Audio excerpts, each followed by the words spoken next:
स्वस्ति पन्थामनुचरेम सूर्या चन्द्रमसाविव पुनर्ददताग्नता जानता संगमे महि।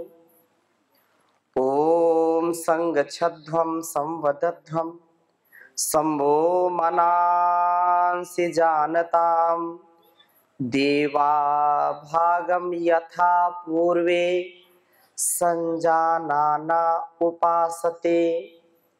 प्रेम से मिलकर चलो बोलो सभी जानी बनो पूर्वजों के भांति तुम कर्तव्य के मानी बनो पूर्वजों की भांति तुम कर्तव्य के मानी बनो। ओम शांति शांति शांति।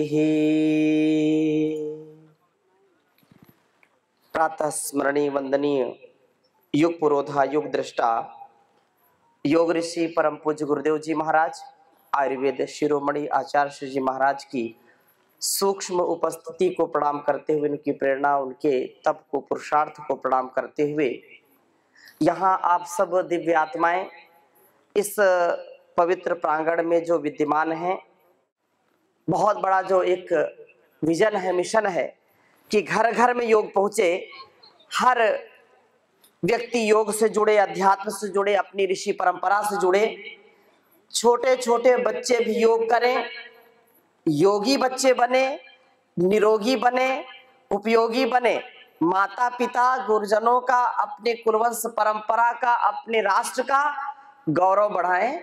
इन बच्चों का भी एक बार जोरदार अभिनंदन करो कि देखो ये राष्ट्र की निधि है। परमपिता परमेश्वर का हम गुणगान करें, उसका ध्यान करें, चिंतन करें। अभी हमारे जो बहुत विद्वान हैं और निरंतर चाहे उपनिषद हो, दर्शन हो, स्वाध्याय करते रहते हैं, तो बोले स्वामी जी जीवन का उद्देश्य क्या है? ये हम सबको मन में आना चाहिए। हमारी बहुत श्रद्धा में यहाँ पर अभी चर्चा कर रहे थे शिक्षिकाएं जो इस विद्यालय को चलाती हैं, और सभी हमारे जो शिक्षक शिक्षिकाएं हैं उनका भी जोरदार अभिनंदन करिए। अपना ध्येय है, अपना जो कार्य है उसको हमको 100% करना है और पूरी प्रसन्नता से करना है। देखो जीवन हमको किस लिए मिला है? अगर 2 वाक्यों में बोले, 2 शब्दों में बोले, सार रूप में बोले, सारे वेदों का, सारे उपनिषदों का, सारे जो है महापुरुषों के जीवन का जो निष्कर्ष है, तो 2 उद्देश्य है जीवन के, सेवा और साधना। आत्मोत्कर्ष, आत्मोन्नति, समाज की, राष्ट्र की उन्नति। हम सेवा करें और साधना करें, सुमिरन करें, और इन दोनों कार्यों को करते करते हम कभी हताश ना हो, निराश ना हो, उदास ना हो। ये बड़ा कठिन काम है। उसके लिए 2 चीजें हैं। अब हम चर्चा कर रहे थे कि मानवीय चेतना और दैवी चेतना। मानवीय चेतना से अगर हम युक्त रहते हैं तो भौतिक जो संसाधन है, भौतिक जो हमको ईश्वर ने दिया है या संबंध है, उनमें हम कभी दुखी होते, कभी सुखी होते। एक मनुष्य का जो स्वभाव है, मानवीय दुर्बलताएं भी है, लेकिन मनुष्य का ऐसा सामर्थ्य ईश्वर ने दिया है कि वो मनुष्य देवता बन जाता है। मनुष्य का यह सामर्थ्य कि नर से नारायण बन सकता है, वामन से विराट बन सकता है, और किसी भी जीव जंतु में ऐसा सामर्थ्य नहीं है कि वो आत्म उद्धार कर सके, आत्म कल्याण कर सके। और सारे उत्तरदायित्वों का कार्य करते करते हमको कभी निराश नहीं होना। अगर हम निराश हो गए, परेशान हो गए, तो समझ लेना कि हमारा जो साधक स्वभाव है ना, उससे हम पतित हो गए। संपूर्ण कर्मों का, संपूर्ण जीवन के कर्तव्यों का पालन करते हुए भी हमारे अंदर निराशा ना आए। अगर एक माँ है, माता, और एक पिता, एक पत्नी, एक पति, बेटा बेटी, भाई बहन, जिस भी रूप में हम सेवा करते हैं, जो हम संबंध निभाते हैं, गुरु और शिष्य के रूप में जो भी हमारा कर्तव्य है, राष्ट्र के एक सच्चे नागरिक के रूप में जो हमारा कर्तव्य है, एक व्यक्ति का कर्तव्य हजारों रूपों में बटा होता है। एक स्त्री का शरीर है तो माँ है, वो पत्नी है, वो बेटी है, वो बहन है, वो किसी की बहू है, वो राष्ट्र के लिए एक जीवन और जगत के कल्याण का साधन है, वो कड़ी है दो परिवारों को जोड़ने की।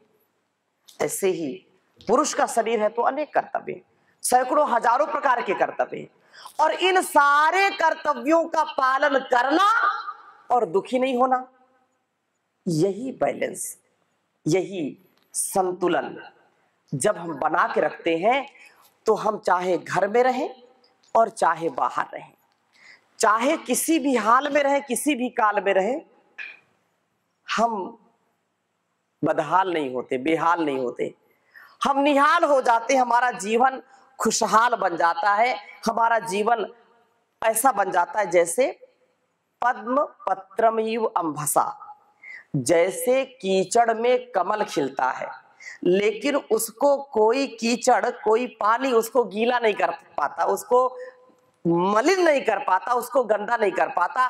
ऐसे ही हमारा जीवन होना चाहिए, तो जीवन की सार्थकता है कि हम सब कर्तव्यों का पालन करें, चाहे हम सन्यासी हो, चाहे गृहस्थी हो, चाहे वानप्रस्थी हो, चाहे ब्रह्मचारी हो, अपने कर्तव्य का पालन करना और मस्त रहना, आनंद में रहना, एक पल के लिए भी निराशा नहीं है। तो बड़ा कठिन काम ये। फिर आपके मन में, स्वामी जी आप तो सन्यासी हो गए, आप गृहस्थी होते, दो चार बच्चे पालने होते तो पता चलता, ऐसा मन में आने लगता है कभी कभी। लेकिन याद रखना कि एक सन्यासी का जीवन इतना विराट होता है कि वो एक दो के लिए नहीं, सैकड़ों के लिए नहीं, हजारों लाखों के लिए, पूरे समष्टि के लिए वो जीता है, जैसा परम पूज्य स्वामी जी महाराज का जीवन है। इतना बड़ा परिवार योगी का होता है। आज हम यहाँ सब बैठे हैं, हमारी राज्य की टीम है, जिले की टीम है, आप सब भाई बहन यहाँ बैठे हैं। अगर स्वामी जी ना होते, योग ना होता, हम गुरु के शिष्य ना होते, तो यहाँ इकट्ठे होते क्या? बोलो ना। तो ये एक दिव्य परिवार है, ये डिवाइन फैमिली है, ये योग का प्रभाव है, सब योगी परिवार यहाँ पर बैठा है। इसलिए हम पूरे आनंद के साथ, पूरे विश्वास के साथ संपूर्ण जीवन को जीने वाले बने। तो अपने जीवन को कैसे जीना?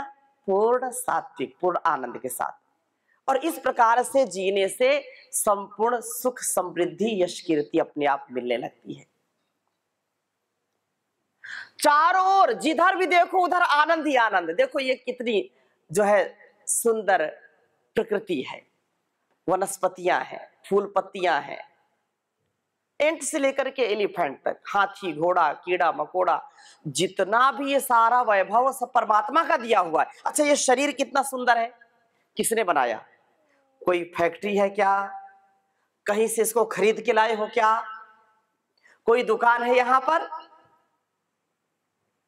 कोई दुकान नहीं है, कोई इंसान इसको ऐसा बना नहीं सकता। ये ईश्वर की कृपा है कि इतना सुंदर हमको शरीर मिला है, इतना सुंदर संसार मिला है, और इतना पाकर के भी यदि हम निराश रहें, दुखी रहें, परेशान रहें कि हे ईश्वर हमको क्या दिया आपने? कुछ नहीं दिया, तो ये इस शरीर का, संसार का और उस भगवान का अपमान है। सब कुछ दे दिया। आनंद स्रोत बहे रहा पर तू उदास है। आनंद स्रोत बहे रहा पर तू उदास है। अचरज है जल में रह कर भी मछली को प्यास है। फूलों में जो सुवास ईख में मिठास है। फूलों में जो सुवास ईख में मिठास है। भगवान का तो विश्व के कण कण में वास है। आनंद स्रोत बहे रहा पर तू उदास है। टुक जान चक्षु खोल कर तू देख तो सही। टुक जान चक्षु खोल कर तू देख तो सही। जिसको तू ढूंढता वो सदा तेरे पास है। आनंद स्रोत बहे रहा पर तू उदास है।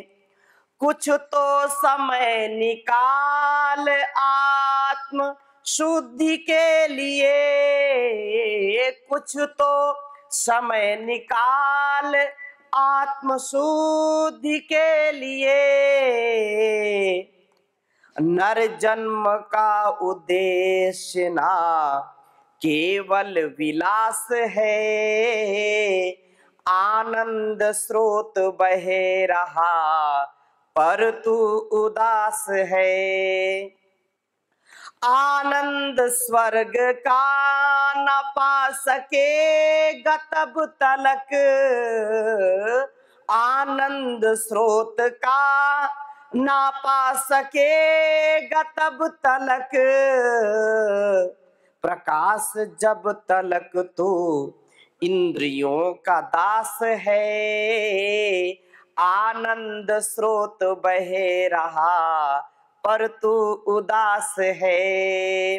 अचरज है जल में रह कर भी मछली को प्यास है। हमारा जीवन अत्यंत ही महनीय है। याद रखना, ये जीवन बार बार मिलने वाला नहीं है।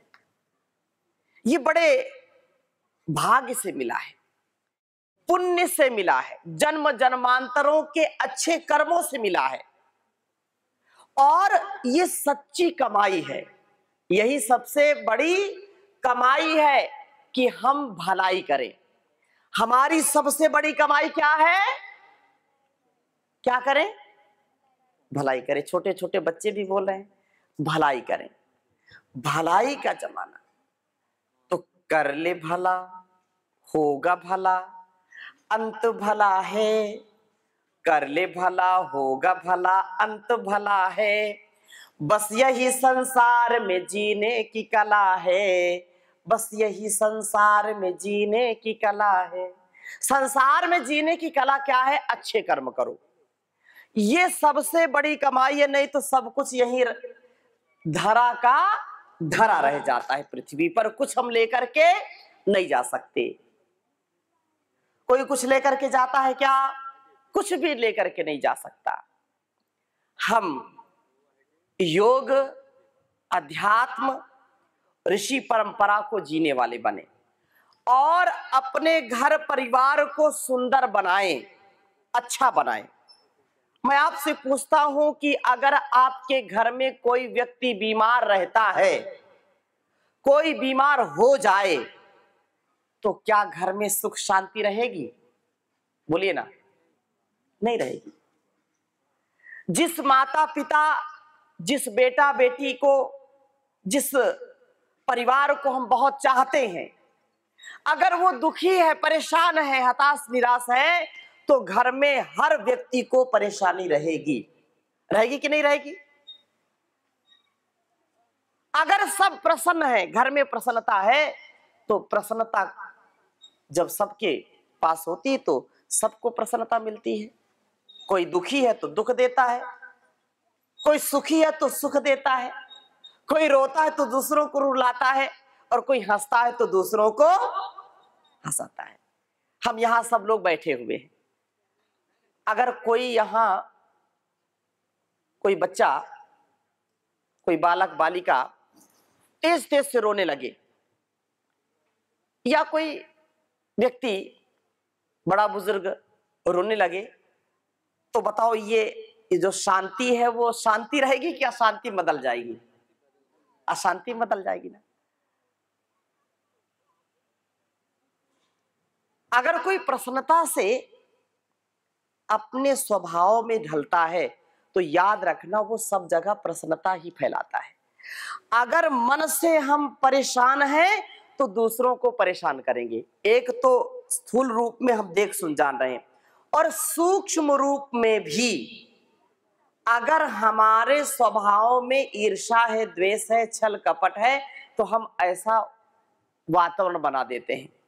इसलिए अपने जीवन को ऐसा जिए कि जहां पर हम रहें वहां पर दूसरों को भी प्रसन्नता से, शांति से, आनंद से युक्त कर सके।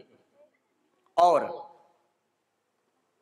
घर परिवार में, बिजनेस व्यापार में बहुत समस्याएं हैं। समस्याएं बाहर नहीं है, सबसे बड़ी समस्या अपने अंदर है।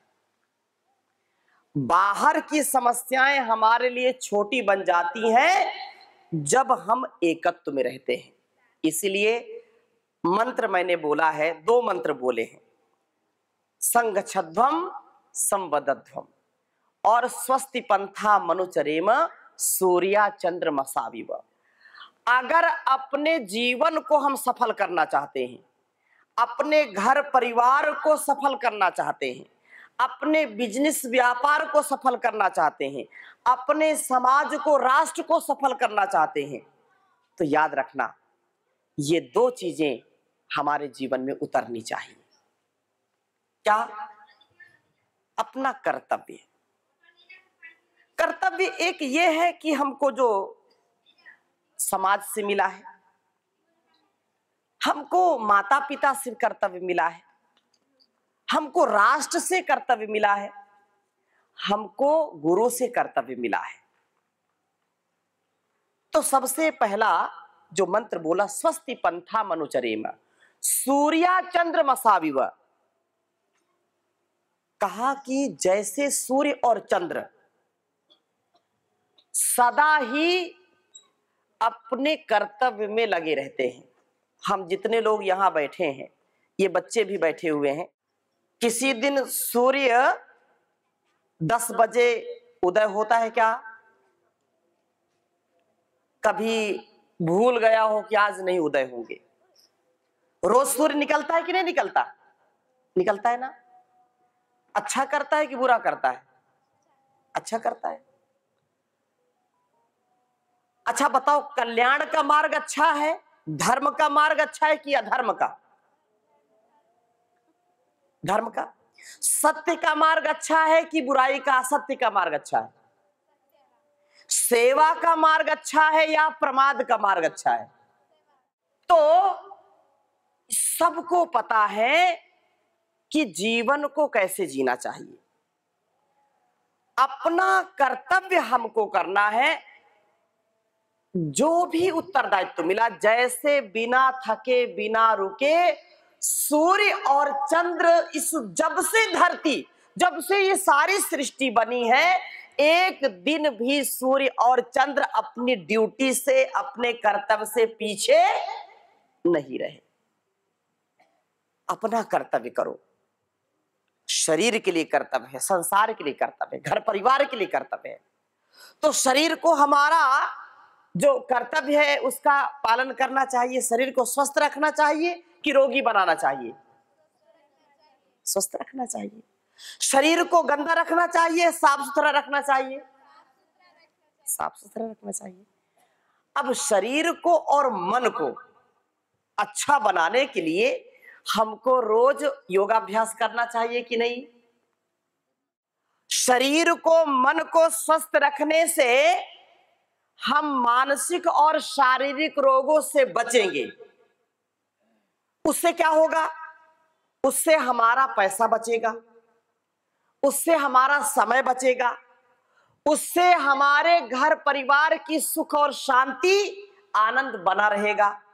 ये घाटे का सौदा है कि मुनाफे का, लॉस का है या प्रॉफिट का है? ये बोलो भाई। पैसा नहीं लगेगा और बीमार हो गए तो हो सकता है 10 दिन, 20 दिन, एक एक महीने लोग बीमार होते, साल साल बीमार पड़े रहते कि नहीं? तो समय, शक्ति नष्ट हो गई। और रोज अगर 1 घंटे 2 घंटे योगाभ्यास करते हैं, योगाभ्यास कराते हैं, तो पैसा बचेगा, समय बचेगा, प्रसन्नता रहेगी, शक्ति रहेगी, सामर्थ्य रहेगा। इतनी चीजें अपने आप आ जाती है। आज मैं आया हूं आपके बीच में, हजारों किलोमीटर की यात्रा करके हरिद्वार से आपके द्वार आया हूं। तो आपका ये संकल्प कि चाहे मुझको कितना भी काम हो। अच्छा, मैं कभी किसी को बोलता हूं 1-2 घंटे कर लिया, अरे बहुत काम है हमारे पास, बहुत काम है। कितना काम है? कितना बड़ा परिवार है? 2, 3, 4, 5, 10, इतना बड़ा परिवार है, जिम्मेदारियां बहुत है। अगर आप बीमार हो गए तो आपकी जिम्मेदारी कौन निभाएगा? है कोई निभाने वाला? नहीं है। 1 घंटे 2 घंटे योग करके, करा करके 22 घंटे 20 घंटे बिल्कुल फिट रहना अच्छा है, या फिर आलस प्रमाद में शरीर को बेकार कर देना अच्छा है? बताओ। फिट रहना अच्छा है। जो मेंटल और फिजिकल फिट है वही हमेशा हिट है, वही हर जगह फिट रहेगा, नहीं हर जगह अनफिट हो जाएगा। ठीक है ना? इसलिए एक संकल्प करो कि मुझको योग रोज करना है। ये माताएं भी बच्चों को योग कराएं और पहले खुद करें। 1-2 घंटे करिए, बीमारी से बचाइए। रोज नई नई बीमारी आ रही है, छोटे छोटे बच्चों को रोग हो रहे हैं, उनको टाइप 1 डायबिटीज हो रही है, उनको कोलाइटिस हो रही है, उनके लीवर फेल हो रहे हैं, उनकी किडनी फेल हो रही है। अब यहां तक कि अभी पिछले दिनों अभी ऐसे केस आते नहीं थे, अब आने लगे। 10, 12, 15 वर्ष के बच्चों का भी हार्ट अटैक होने लगा है। बड़ी भयंकर स्थिति है। क्यों? क्योंकि खान पान अच्छा नहीं है, दिनचर्या अच्छी नहीं है, माता पिता खुद बिगड़े हुए बच्चों को बिगाड़ देते हैं, खुद माता पिता चटोरे और बच्चों को भी चटोरा बना देते हैं। क्या खाना, क्या नहीं खाना, कितना खाना, कितना नहीं खाना, जब हमारे घर में हमको नहीं पता होगा तो बच्चों का क्या कसूर है? इसलिए सब माता पिता का, बड़ों का ये कर्तव्य होना चाहिए कि वो सात्विक आहार ले, सात्विक विचार रखें और बच्चों को भी ऐसा ही बनाएं।